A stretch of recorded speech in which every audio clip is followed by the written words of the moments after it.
Entonces vamos a ver las líneas, regiones, un poco de inspección, palpación y percusión.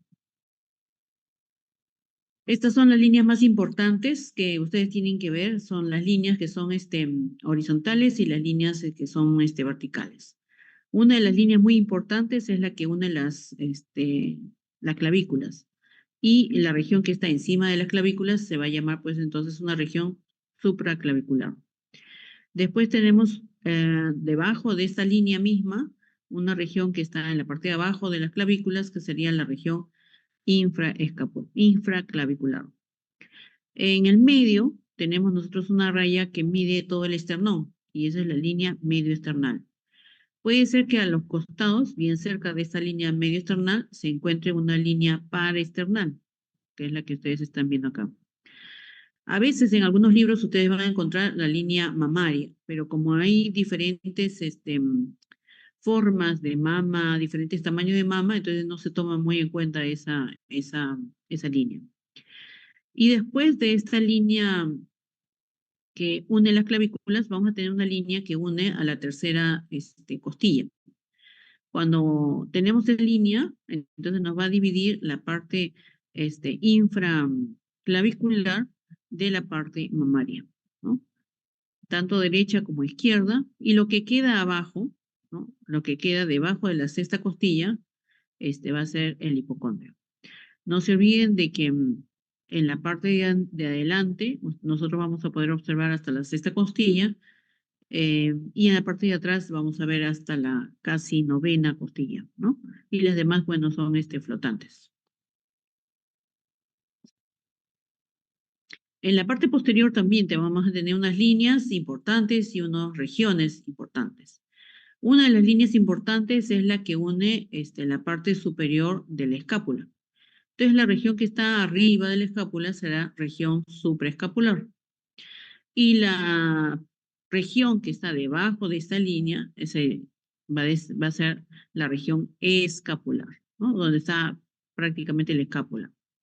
Y después, más o menos a nivel de la sexta costilla, vamos a ver que termina ahí la escápula y entonces esta línea va a ser una línea infraescapular y esta sería la región también infraescapular, ¿no?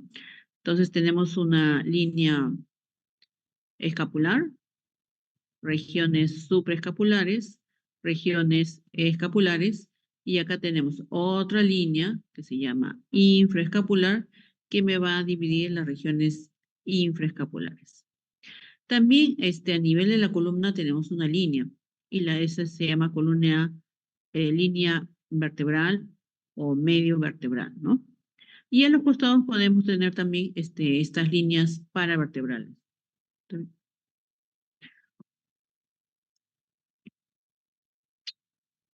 De todas maneras, tenemos que ver la parte axilar. Miren cómo se pone el paciente para ver la parte axilar. Puede ser que el brazo esté hacia arriba, puede ser que esté detrás de su cabeza o puede ser que esté hacia adelante. La finalidad es de que deje libre la parte axilar. Entonces, nosotros vamos a tener tres líneas en la parte axilar. Una línea que casi pasa por los músculo pectoral, una línea que pasa por el músculo dorsal y una línea media.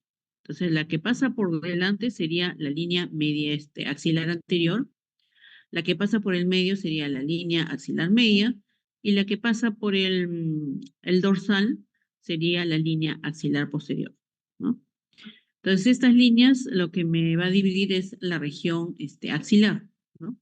La región axilar anterior, región axilar posterior, y a nivel de la sexta costilla, puedo decir que es la parte superior y en la parte inferior, ¿no?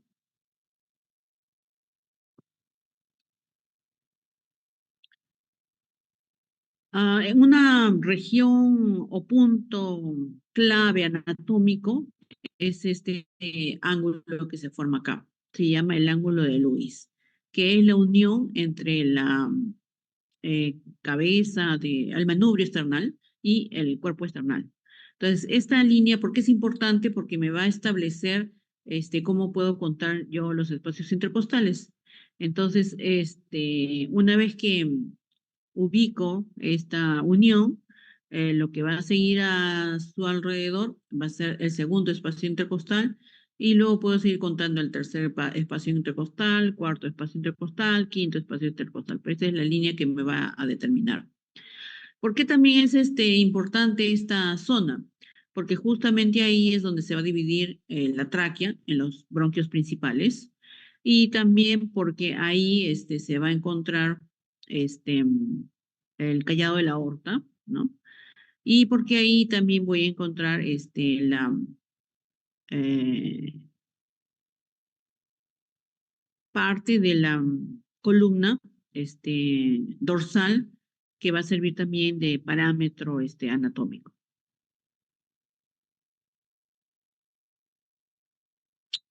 Entonces, primero vamos a ver la inspección. En la inspección no solamente va a entrar el aparato respiratorio, sino tiene que ir desde facies, actitud, este, su constitución, ¿no? Sus, las poses que van a optar el paciente para poder de repente disminuir el dolor o disminuir la disnea, ¿no? Entonces, vamos a encontrar algunas facies, ¿no? Esta es una facies característica, que es la facies de una parálisis del simpático. ¿Y por qué? Porque hay una tumoración que está en el lóbulo superior, que está tomando al simpático, lo está comprimiendo al simpático, y entonces nosotros vamos a encontrar que este paciente tiene enoftalmia, es decir, de que su ojo está un poquito más hundido, además que tiene tosis, ¿no? Del palpebral superior, además que la pupila se encuentra miótica y que esta parte no va a tener sudoración, en esta parte sí va a tener sudoración, ¿no? Este es el síndrome de Claude-Bernard Horner, que es un síndrome muy característico de este tumor. Vamos a tener también una facies adenoidea, ¿no? Especialmente ocurre en los niños, que van a tener sus adenoides muy grandes y entonces al tener eso le va a dificultar respirar.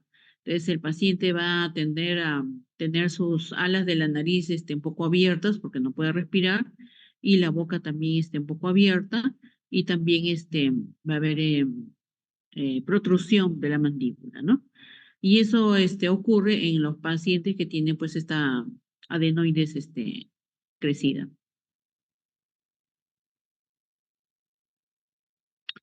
Tenemos también la facies mediastínica. Miren acá esta radiografía, en la radiografía se ve el corazón, pero también se ve acá una tumoración, ¿no? Acá se ve mejor esta tumoración. Entonces, lo que hace el síndrome mediastínico es obstruir algunas estructuras que se encuentran en el aparato respiratorio, como por ejemplo los bronquios, la tráquea, el esófago, vasos sanguíneos, venosos. Y entonces, si obstruye, por ejemplo, los vasos sanguíneos venosos, va a producir un edema de cara, ¿no? Que es lo que estamos viendo acá, una cara abotagada, cianótica, y las venas que están al costado, que son las venas yugulares, se van a producir, se van a volver visibles, y entonces eso se llama ingurgitación de estas venas, ¿no? Tenemos también la fase neumónica. Acá tenemos una radiografía y en la radiografía se puede evidenciar un infiltrado alveolar con broncograma aéreo, que es lo característico de una neumonía. Entonces, el paciente principalmente va a tener fiebre, malestar, sudoración, ¿no? Y va a tener una mirada brillante, ansiosa, porque le está doliendo, también duele la neumonía. Va a tener dificultad para respirar y entonces va a tener un aleteo de la nariz, va a tratar de abrir la nariz para poder, poder respirar, enrojecimiento también de las mejillas, ¿no? Y característicamente en una neumonía por neumococo, se va a producir al inicio unas vesículas en la comisura labial que van a ser ocasionadas por el herpes simple, ¿no? Oh, perdón. Tenemos la fases caquética también, ¿no? Que es a veces se ha caracterizado a los pacientes que tienen tuberculosis con esta fases.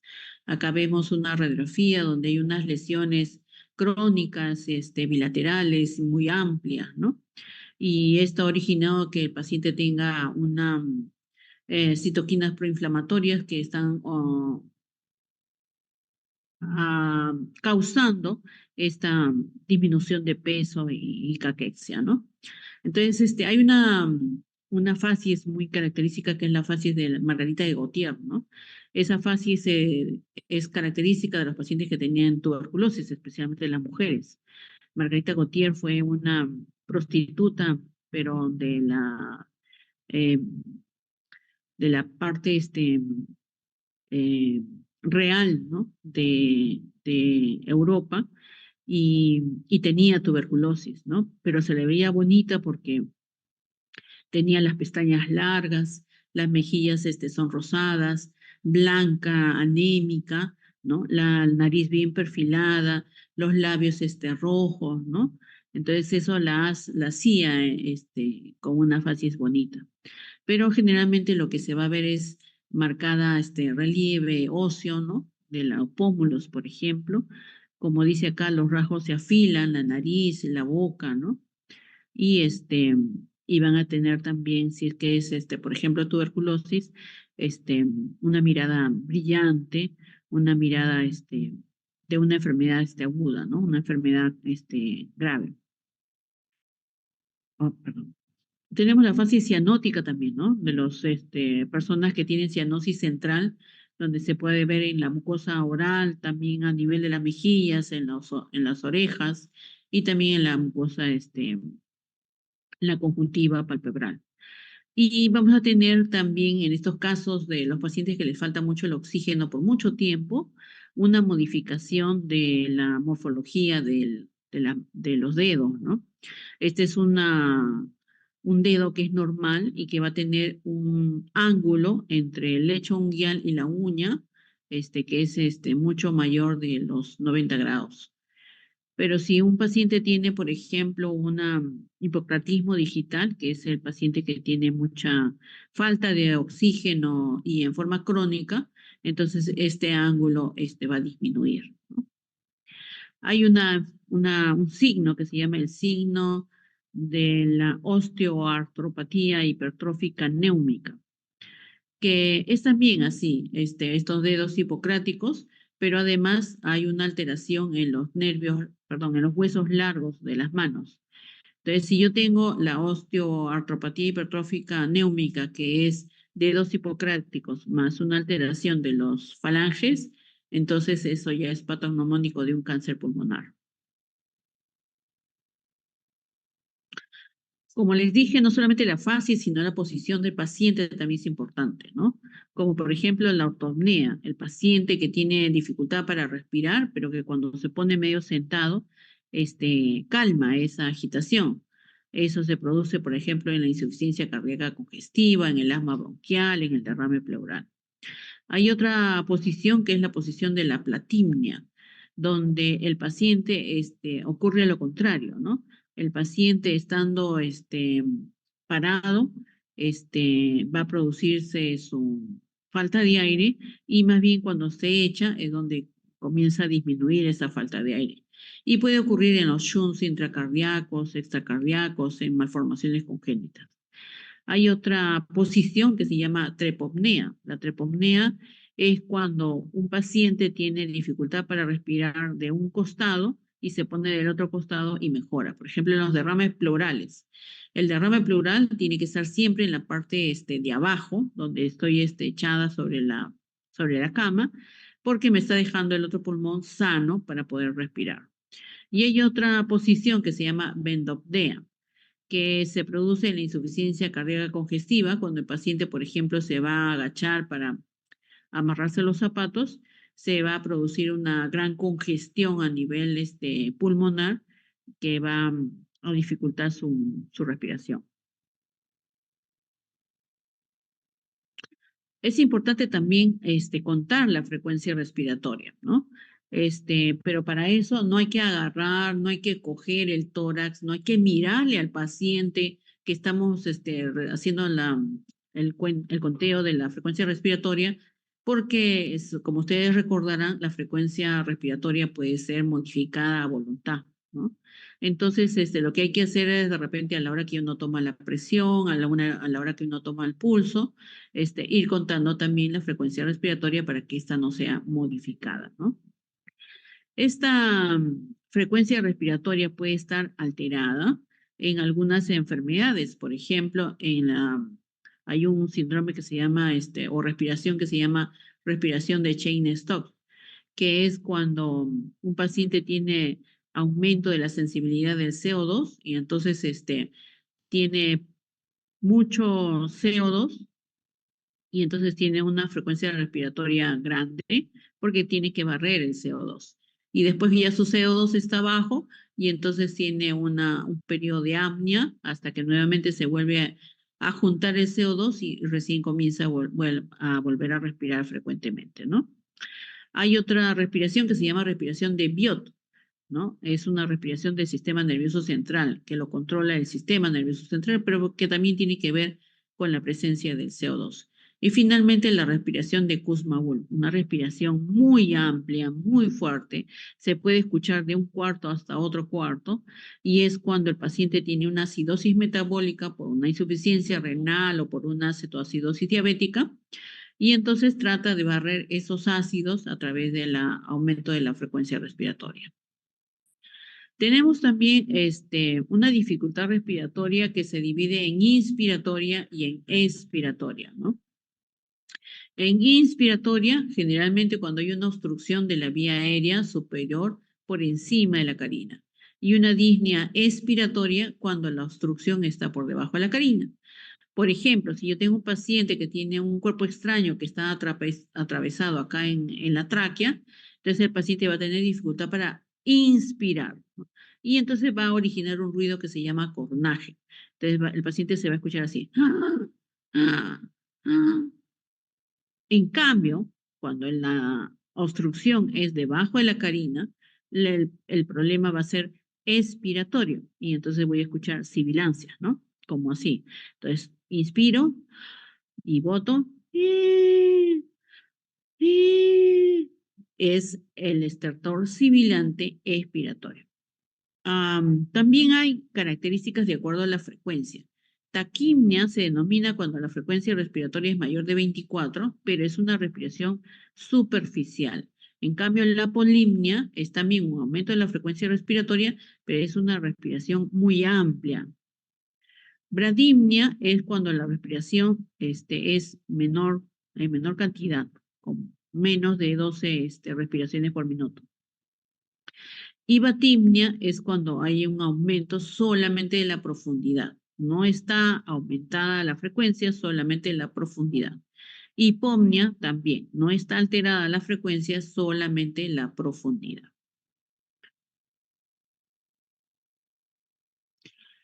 Entonces, una vez que he visto las facies, la posición del paciente, su frecuencia respiratoria, el tipo, el ritmo de la respiración, entonces voy a observar ¿cómo se llama?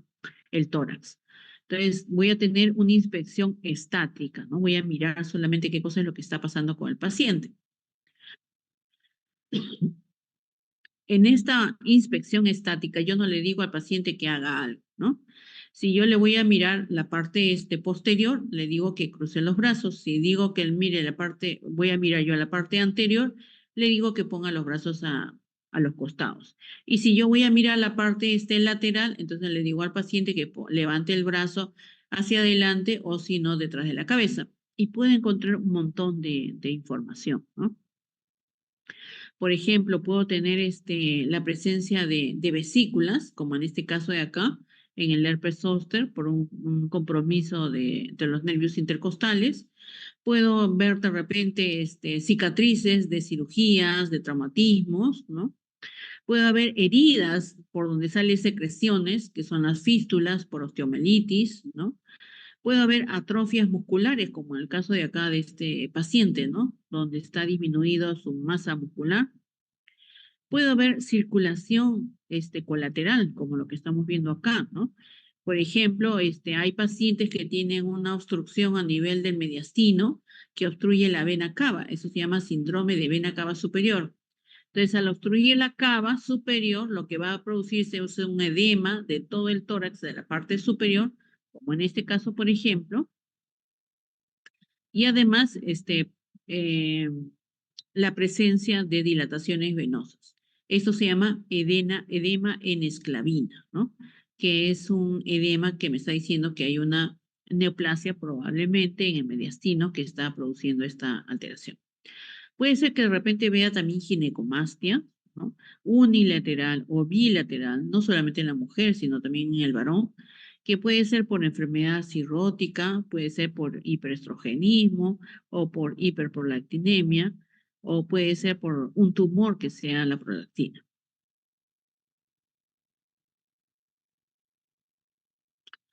También necesito ver no solamente lo que pasa en la piel del paciente, sino también la forma del tórax del paciente, ¿no? Y eso también se ve todavía en la inspección estática. Entonces, por ejemplo, voy a tener un paciente que viene de la sierra, que está en contacto con humo de leña o que fuma mucho, y entonces voy a tener el tórax en tonel. El tórax en tonel, que es un tórax donde el diámetro antero-posterior es casi similar al diámetro, ¿cómo se llama? Al diámetro de ambos brazos, ¿no? A este diámetro. Entonces, eso se llama tórax en tonel, que es característico, por ejemplo, del EPOC, del asma, ¿no? Voy a tener también el tórax paralítico. Miren ustedes cómo se ve casi una línea recta entre lo que es el cuello y también lo que es el tórax, ¿no? Y me está diciendo que este diámetro, ¿no? Este diámetro antero-posterior está disminuido. También puedo tener el pectum excavatum, donde hay hundimiento, ¿no? De la parte inferior, del tercio inferior del esternón hacia adentro, ¿no? Y que me va a decir, pues, que va a haber también una alteración de la respiración por esta anormalidad, ¿no? También puedo tener el pectum carinatum, donde la parte también distal del esternón está hacia afuera y simula mucho a la quilla de una paloma, ¿no? Al pecho de una paloma, por eso se llama pectum carinatum. También puedo tener el tórax piramidal donde el crecimiento es más en la parte superior del esternón, ¿no? Puedo tener también, como en este caso, la presencia de enfermedad congénita en donde hay una ausencia de las clavículas, ¿no? O puede ser que de repente también tenga el tórax en polichinela, como ocurre acá, cuando hay acromegalia y hay aumento de la parte del esternón y de la clavícula, ¿no? Se hacen muy prominentes.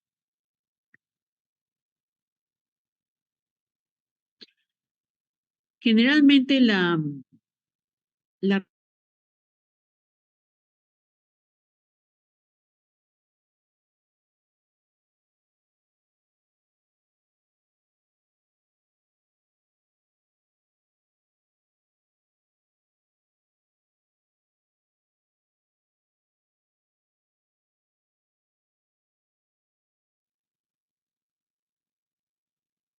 jóvenes, ¿me pueden decir si escuchan? Sí, Sí, doctora, se lo doctora, ya se escucha. escucha. Ok, gracias.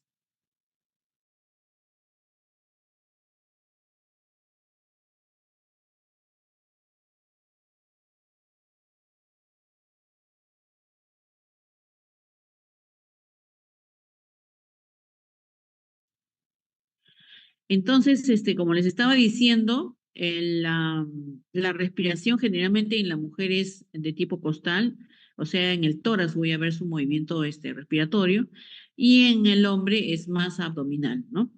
Entonces, en las características de la inspección activa, yo le voy a decir al paciente que respire para poder ver su frecuencia, su amplitud, su ritmo respiratorio. En este caso vemos un paciente que tiene disnea, ¿no? Que tiene dificultad para respirar. Entonces vemos que hay aleteo nasal, abre la nariz para que pueda entrar más aire, tiene un quejido a la hora que va a respirar, hay un aumento en la frecuencia respiratoria. Miren ustedes cómo se retrae también sus músculos, son músculos que normalmente no los utiliza para respirar, pero que los está utilizando ahora. hay retracción supraesternal en la parte de abajo y retracción infracostal, ¿no? Entonces, se refiere a la inspección activa de cómo está movimiento, cómo está el movimiento del tórax cuando uno respira profundamente, ¿no? Normalmente ambos emisoras deben moverse a la par, deben tener una misma amplitud a la hora de moverse. Entonces, cuando hay una alteración, por ejemplo, un derrame, una neumonía, ese hemitórax o la parte de ese hemitórax es el que no se va a mover.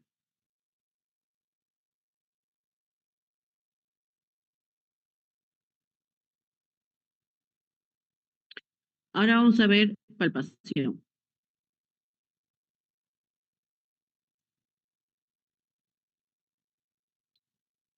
Vamos a tener una palpación que me va a permitir ver si hay una sensibilidad aumentada de la pared torácica. Puede ser que a veces los pacientes van a consultorio y dicen que tienen dolor en el tórax, ¿no?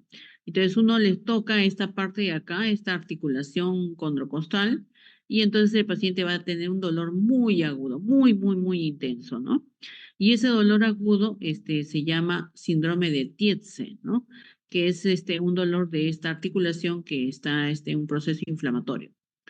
Puede ser que también haya un dolor por la fractura costal. Entonces, ¿cómo yo puedo saber que el dolor es por una fractura costal?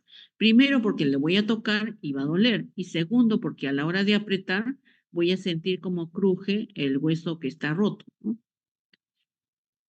Puedo tener una neuralgia del intercostal, ¿no? En la hospitalización, por ejemplo, tuvimos una paciente que se moría de dolor, que había tenido el antecedente de un derrame pleural y dijimos, bueno, es el derrame el que le está produciendo el dolor. Le hicimos una radiografía, una ecografía y no tenía nada de líquido. Y lo que tenía era una neuralgia del intercostal que calmó con la ingesta de gabapentina, ¿no? Y también puede ser que la pleura, sí, la pleura parietal es la que esté produciendo el dolor, ¿no?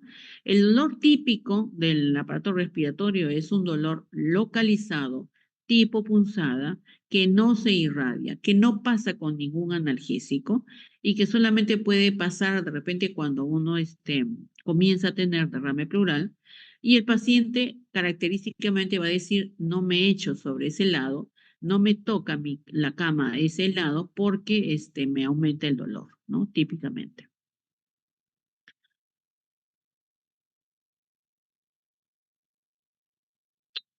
Entonces, en la palpación, yo tengo que hacer ver de que el tórax es un tórax que se puede mover, movilizar. Este tórax se mueve de adelante y de atrás y también de los costados. Entonces, yo hago una maniobra que se llama maniobra de elasticidad, que yo cojo con una mano, por ejemplo, la mano derecha hacia la parte de adelante, con la mano izquierda la parte de atrás, y entonces aprieto, ¿no? Y entonces voy a ver cómo se hunde el tórax, pero también cómo vuelve a su estado natural, ¿no? Puede ser que también haga esa maniobra, pero con una mano, por ejemplo, la derecha en un costado del paciente y la otra mano en el otro costado, y también puedo mirar eso, ¿no? Entonces, esta maniobra de elasticidad es tanto de atrás hacia adelante como de lado a lado. ¿Dónde puede estar disminuida la elasticidad torácica? Cuando tengo una enfermedad donde haya aumentado mucha cantidad de aire ocupando los alvéolos y entonces se produce esta falta de movimiento, como por ejemplo en el EPOC, en el asma, ¿no? ¿Dónde puede estar disminuido unilateralmente cuando hay derrame pleural, cuando hay un tumor en un solo sitio? Entonces esta elasticidad también va a estar disminuida. Luego tengo que hacer la expansión torácica o la amplexación, ¿no? La amplexación que se hace hacia los vértices, como estamos viendo acá, y la amplexación que se hace también en las bases. Esta amplexación lo único que me trata de corroborar es lo que yo he mirado, porque a la hora de hacer la inspección activa y de hacerlo respirar al paciente, yo veo que un emitórax, por ejemplo, no se mueve. Entonces, al hacer esta maniobra, yo voy a constatar a través de la palpación que no se mueve ese emitórax. ¿Dónde va a estar disminuida la amplexación en forma bilateral? En el enfisema, en el EPOC, en la fibrosis pulmonar, en un derrame bilateral. Pero también puede estar disminuida en un solo lado. Por ejemplo, aquellos pacientes que tienen atelectasia, derrame pleural, neumotórax, o de repente ya se curó del derrame pleural y la pleura queda totalmente fibrosada y gruesa y en un solo lado. Eso se llama paquipleuritis. Entonces, en ese caso también puedo tener una disminución de la expansión torácica o de la ampliación en forma unilateral. Pero esta disminución también puede ser localizada, como por ejemplo en el cáncer, ¿no? Ustedes saben que el cáncer da, perdón, en la tuberculosis. La tuberculosis da generalmente en los lóbulos superiores. Entonces, si yo tengo un paciente que tiene tuberculosis en el lado derecho, en el ápice derecho, probablemente esta zona es la que va a producir la disminución de la ampliación. Luego, en las palpaciones también tengo que hacer vibraciones vocales. Todos los exámenes que yo les estoy diciendo, tanto la palpación como la inspección, se hace primero en la parte posterior, luego en la parte anterior y luego se termina en la parte lateral. Y en la parte posterior voy de arriba hacia abajo, de arriba hacia abajo, en la parte anterior también de arriba hacia abajo y en la parte lateral también de arriba hacia abajo. Entonces, ustedes siguen esas reglas sistemáticas, no se les va a pasar un solo sitio de examinar, ¿no? Para hacer las vibraciones vocales es mejor utilizar solamente una mano. Y si es la mano dominante de la persona, mucho mejor.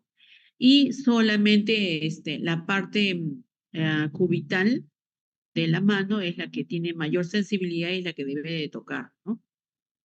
Entonces, ¿dónde voy a hacer yo las vibraciones vocales? Por ejemplo, en la parte posterior, en la zona supraclavicular, en la zona escapulovertebral, en la zona infraescapular. Igual, cualquier otro examen también tengo que conformarme con esas zonas, ¿no? Las vibraciones vocales generalmente están disminuidas en cualquier enfermedad del pulmón, cualquiera. Puede ser, no sé, un cáncer, un neumotórax, un derrame, un síndrome cavitario. Pero hay un síndrome que es el único donde las vibraciones vocales van a estar aumentadas. Y ese es el síndrome de condensación o de neumonía.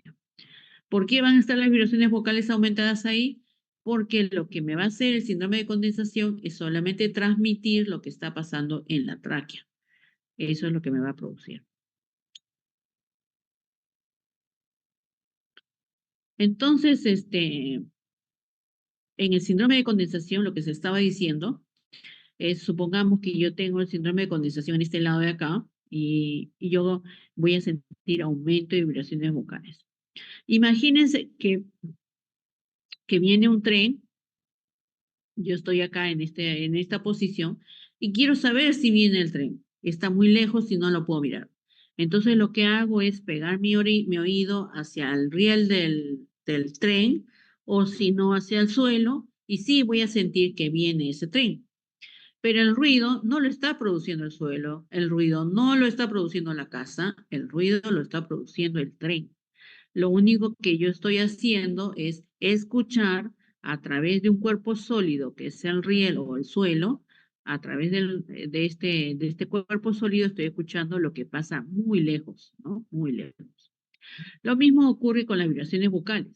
Yo voy a sentir aumento de vibraciones vocales, pero no porque están pasando ahí en ese foco de condensación, sino me va a estar transmitiendo las vibraciones vocales que están pasando a nivel de la laringe. Entonces, el receptor, o sea, la casa, vendría a ser el síndrome de condensación y el tren vendría a ser la laringe.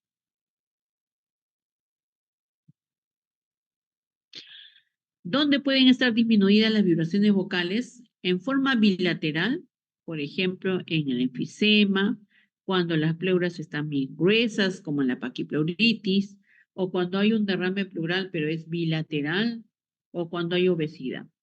¿Y dónde puede estar disminuidas las vibraciones vocales unilateralmente?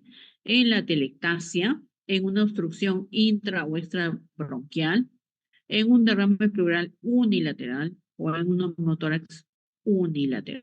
¿no? Como vemos acá, por ejemplo, acá vemos una telectasia, ¿no? Acá vemos un derrame pleural y acá tenemos el enfisema.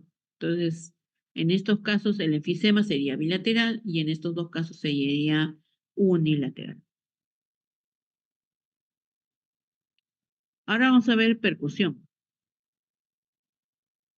La percusión torácica debe ser manejada con un dedo plexímetro y un dedo percutor.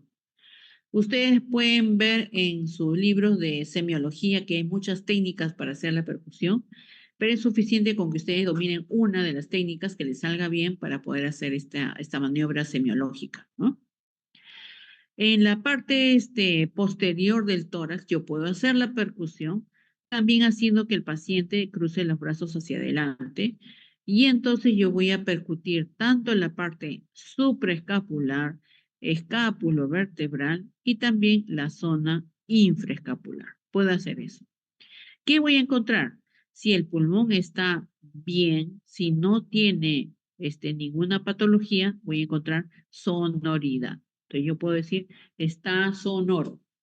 Pero si, por ejemplo, hay un hueco grande y va a sentirse el sonido también, así como un eco grande, entonces voy a tener timpanismo, como ocurre en el neumotórax o en una bola gigante. Pero si tengo líquido o tengo un sólido, un tumor, por ejemplo, entonces voy a tener la matidez, como se produce en la neumonía, como se produce en la telectasia, como se produce en el derrame pleural. Muy bien. ¿Alguna pregunta, jóvenes?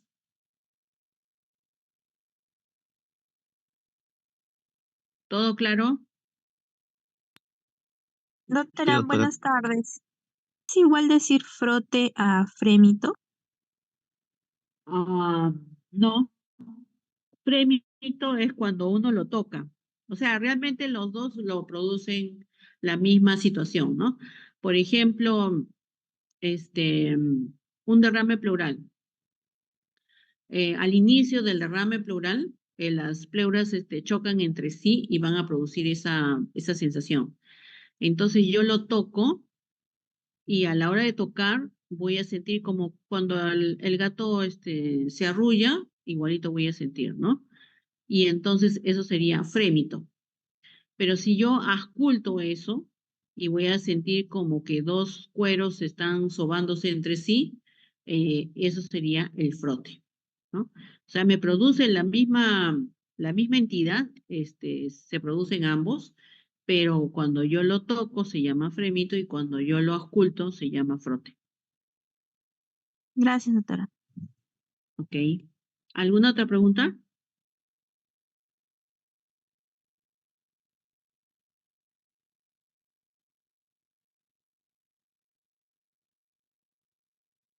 Ya. En un derrame pleural que es acá, por ejemplo, ¿no? El derrame pleural va a tener va a estar contenido entre dos pleuras, ¿no es cierto? La pleura visceral y la pleura parietal. Este, mm, esta cavidad pleural tiene una presión negativa. Entonces, al tener presión negativa, va a ser de que se forme una curva con este líquido. Entonces, cuando yo haga la percusión, voy a percutir abajo, mate, y después ese mate va a seguir subiendo y subiendo y subiendo hasta que en la línea axilar media va a ser su máximo sitio de percusión matidez, ¿no? Y luego, en la parte posterior, voy otra vez a bajar, a bajar, a bajar, ¿no? Entonces, esta curva que se llama curva de Damasó, la puedo yo sentir a la hora que estoy percutiendo, ¿no? Esta matidez que produce el derrame pleural también es una matidez característica porque se mueve, es una matidez desplazable. Si yo echo al paciente, entonces voy a encontrar matidez en todo el pulmón. Si yo lo siento, voy a encontrar matidez abajo, pero sonoridad arriba. Y hay unos libros que dicen que, por ejemplo, el paciente que tiene un derrame pleural, el líquido hace que se acumine, que se junten los alvéolos en la parte superior. En teoría, muy en teoría, dice que si se juntan los alvéolos en la parte superior, hay un aumento de su sonoridad, ¿no? Entonces yo voy a encontrar acá sonoro, sonoro, sonoro, sonoro, hipersonoridad y luego mate, mate, mate, mate, ¿no? Esta zona de hipersonoridad se llama escodismo o signo de Garland, ¿ya? Esta hipersonoridad. Y supongamos que fuese un derrame masivo, todo el pulmón está lleno de líquido, este pulmón puede herniarse hacia el otro lado. Entonces yo puedo encontrar mate, mate, mate, mate, mate, mate, pero también me voy al otro lado y también tengo mate ahí abajo. Entonces yo voy a tener este mate, pero no quiere decir que este pulmón también tiene derrame, sino que el derrame masivo que hay en el pulmón izquierdo está herniándose hacia el lado derecho y por eso voy a encontrar matidez en la parte de abajo, generalmente en forma triangular. Y a eso se le denomina el triángulo de Coran-Yegroco. ¿Alguna otra pregunta? Finalmente, hay pacientes que